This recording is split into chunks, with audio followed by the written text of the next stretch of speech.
What's up, future me? It's you from the past, and I'm here to remind you of this really interesting book that we read. For you, it might have been a while. For me, it was a couple weeks ago, and it's called The Persians by Sanam Maaloodji. And this was a pretty interesting book, a fairly exciting read. I actually got through it pretty fast, a lot faster than I thought I would when it came across my my desk. That's not a good way to put it. It didn't come across my desk. I'm walking through these little bounce houses right now. Looks like they're setting up for some fun summer festivities. But I came across this the way I come across a lot of physical books these days, which is the Little Free Public Library. It's a fantastic app. I'm glad that I discovered it. It's not always the best way to discover new books that are really interest you, but it's the most fun and whimsical way to discover new books, put it that way. Because every time you go into the app, it's the Little Free Public Library app, and you go on there, there's a map that shows you all the little public library boxes that are around you. You go to those, you never know what you're gonna find. It's not like an age of instant gratification. Anything you want, anything you're trying to see and seek out can be found at your fingertips. And book discovery algorithms that are pretty intense. I suppose they're not all that different from like the music discovery algorithms or the YouTube discovery algorithms that might have sent anyone who's watching this other than me in the future to watch this. And if you're watching, thank you. Hope you're being entertained. But when you go to these book boxes, it's like a glimpse into the past of what finding books must have been like before the age of algorithms, internet, search engine optimization. You know, you're just looking for something that'll keep you entertained, that can absorb many hours of your time. It takes hours and hours to read books after all, and is free, because this book was free. And interesting thing about this book, let me see if I can get it on camera here. Oh, well, you can kind of see it right there. It says, coming in March 2025 from Scribner. So this was like an advanced copy. Oh, there it is, right there on the cover. Advanced Reader's Edition. So I discovered this in a book box somewhere up there in Sierra Madre. And one of the things that I'm really looking forward to as I go on my cross-country journey is visiting book boxes around the country. Because I'm going to go to book boxes around the country, and I'm going to be putting books in boxes and taking books out and all this other stuff. And it'll be really fun and interesting to see how the selection varies. Because already just within greater Southern California area, depending on where you go, the types of books that you find in these book boxes vary quite a bit. But anyways, this was the debut of novel from Sanam Maaloodji, and this was a book on its own is pretty interesting. It's a story about 5 women in different generations of a Persian family that had their lives uprooted and turned upside down by the Islamic Revolution in 1979. And that's a very interesting topic for me. And that's what makes this blog or vlog even more topical for me, and hopefully for you in the future, because me in the future is going to have a completely different perspective on this, because world events, global politics, geopolitics are happening so freaking fast. It's crazy. It seems like a strange sort of kismet thing that, for much of my life, the Islamic Revolution as a historical event has been interesting to me. And Iran, Persia, interesting culture, interesting people and history. And then I discover this book. It's literally called The Persians, and it's not a history book. It's a fiction book with a pretty interesting fictional story. And then a couple weeks after I read it, there's this huge war between Israel and Iran. And at this point, it certainly looks likely that, oh man, I'm about to walk past some construction here, resurfacing roads. Where we find ourselves now, June of 2025, where there's this huge aerial war between Israel and Iran, which it looks like it's on the cusp of getting really, really ugly. Thus far, it seems like, for the most part, the civilian casualties have been somewhat low, but it's mainly been like nuclear sites and military leaders, some political leaders who are caught in the fire. I really hope it doesn't become uglier than that. But knowing the history of how wars in the Middle East go, it's entirely possible that it could become quite bloody with a lot of civilian, civilian losses, civilian population. But it can't help but feel like it's a strange sort of coincidence that I read this book and then this war happens, and now it looks really likely that the last days of the Islamic Republic are on us. And, I'm curious what you, future me, would think looking back on this in the past, if that really comes true, if the Islamic Republic in Iran really does fall, and what their successor state ultimately ends up becoming. I would hope that it's a democratic republic of some kind. I presume that's what most of the Iranians in the greater diaspora who fled the Islamic Revolution like 45, 46 years ago would hope for as well. But what the actual people living in Iran right now want is unclear. It's a black box. Depending on who you listen to, you can hear many different sides of the story. There are a lot of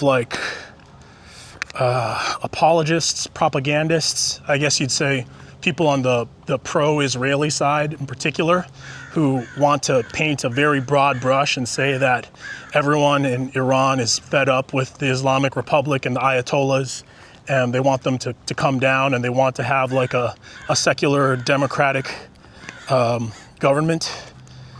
I mean, I don't know where I fall on that scale. Like, as a layman who's on the other side of the world, who has just, a passing interest in the story of Iran, but has never personally been there and doesn't even know that many Iranian people.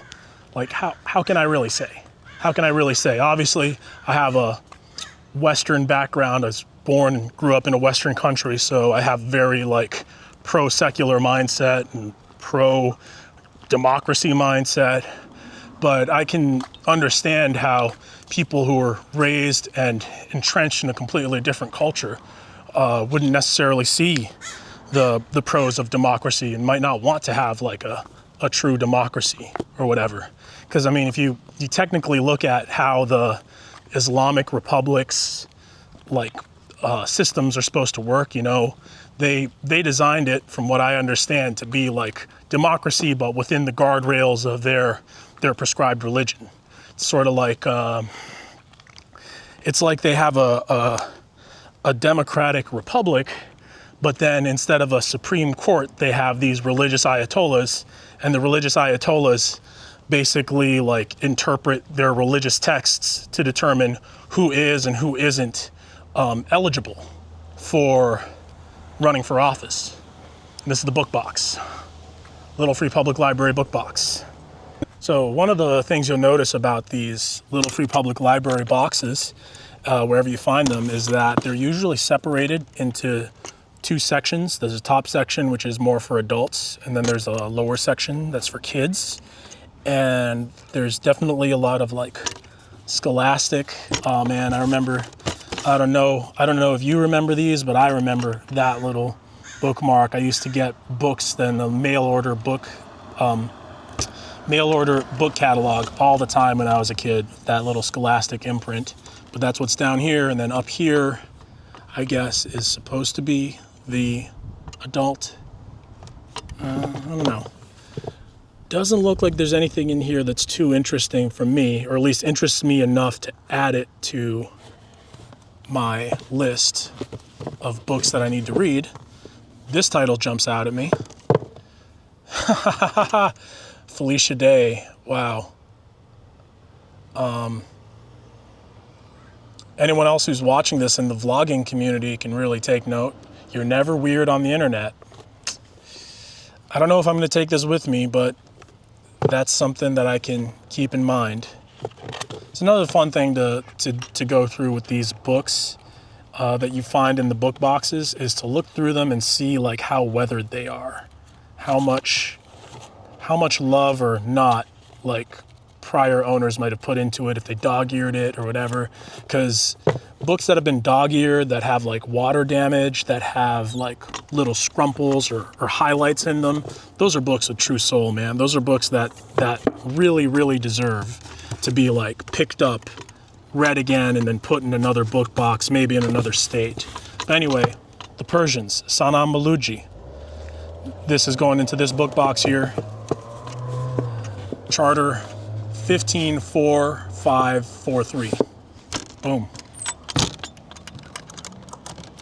This is a side tangent from a side tangent, but one of the things about the little public library boxes that's truly fantastic, and I hope that you, me in the future are still doing this, is it's just a great way to get out and get exercise. You know, you discover where the library boxes are nearby, and then you just take a little stroll to walk to it.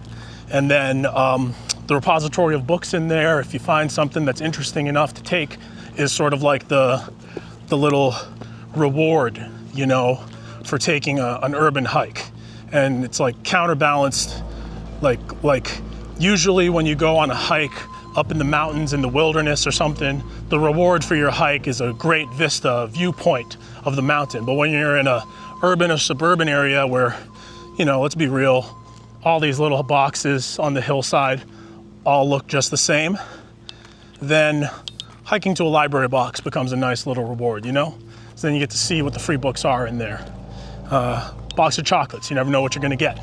Anyways, to continue some of my thoughts, my train of thought that I was going on before I decided to fully commit myself to the book box. As I understand it, when the revolution happened in Iran in 1979, there were like two main forces that were pushing back against the Shah of Iran. The Shah of Iran being the monarch who was the head of like a dynasty that had ruled it for 50 some odd years, something like that. And he was in a long line of like, I mean, not directly descended from the same dynasty of monarchs, but Iran had been a monarchy for generations, probably hundreds of years. But that line of monarchic rulers was interrupted by a democratically elected, it's what all the texts say, whether it's Wikipedia or whatever other history you read, democratically elected prime minister named Mohammad Mossadegh. And then Mohammad Mossadegh was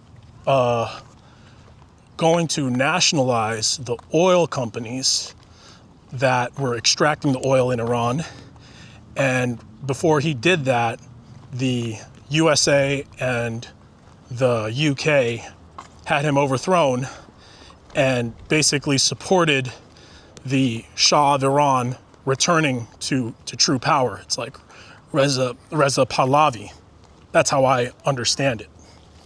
So that happened in like the 50s, and then he returned to power as a king for 20 years up until 1979. So you can imagine that he had these like dueling problems to handle, because on one hand he's like culturally liberal in the sense that he wanted the country to modernize, to embrace more secular values, to allow women to wear whatever they wanted, right? And to be educated and go to school and trade with the rest of the world.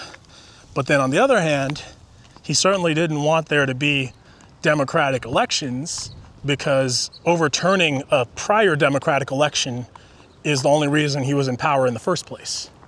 So the opposition to his rule came from two separate fronts. There was the left, or I guess the more left-wing side of his country, who wanted to not just modernize economically and culturally, but also to liberalize politically and have elections, have representatives, not just rely upon a monarch and hope that their monarch would continue to be, or would be, a enlightened king. Because by most accounts, he was not like a super enlightened king. He had a secret service that was constantly beating down his political opponents.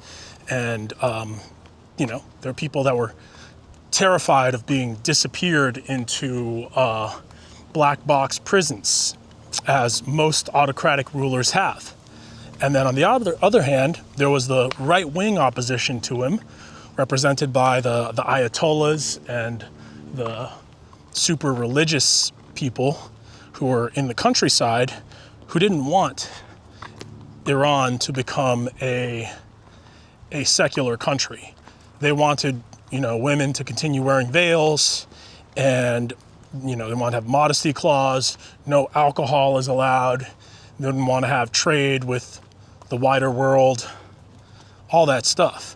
So those are the two main factions that fought against that opposed the Shah of Iran, and basically came together to overthrow him and have that revolution. And that revolution became an Islamic revolution, because ultimately the right-wing side had more power. And to me, as an amateur student of history, what the story of the Iranian Revolution shows is that revolutions are super, super dangerous. Revolutions are super dangerous, particularly for people on the left wing, which is really ironic, because in today's political climate that we're experiencing, future me, there's a lot of agitation for, stirring things up, having a complete revolution in the way we do things. But it seems that when you have revolutions, when things get truly chaotic and there's a violent scramble, that environment inherently favors the right wing. It inherently favors more fascist elements, because they're better at keeping themselves organized and disciplined for doing violence. Like, once you open the floodgates for achieving your political means through violence, left-wing people tend to not be very effective at it. And so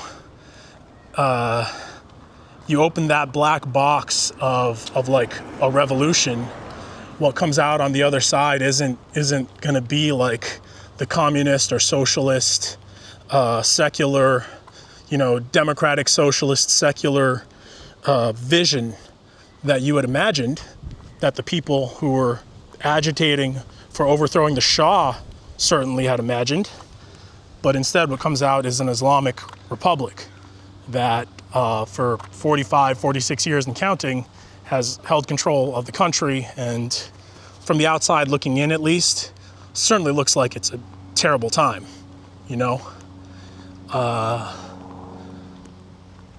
It certainly seems like, did a revolution, and what came out on the other side was worse than the system that they had going in. At least that's my amateur read of it. And I'm curious if there's going to be another revolution in Iran as a result of this crazy aerial war that's going on between Israel and the IRGC right now. But that's for you to tell me when we meet in the future me. And if there's anyone else who was watching this, got to the end of this, well, one, you must really like the sound of my voice. Appreciate it.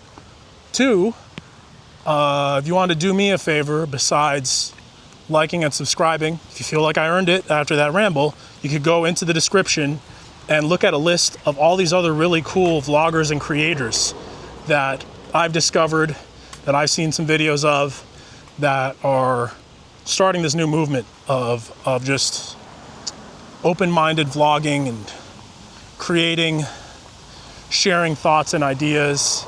And if there's one person in particular I'd like to shout out on this one, it's Jugi for talking about different settings to use for vlogging while just walking around. I remember one of his vlogs in particular said to adjust the exposure to -0.7 or something. That's what I'm doing right now. So shout out, and thank you so much to the rest of this community for showing and teaching me how to vlog. Anyways, future me, that's all I had for now. I hope that you found this thoughtful and that, if anything, this provides a really interesting thing to reflect on from this crazy, crazy space and time we find ourselves in.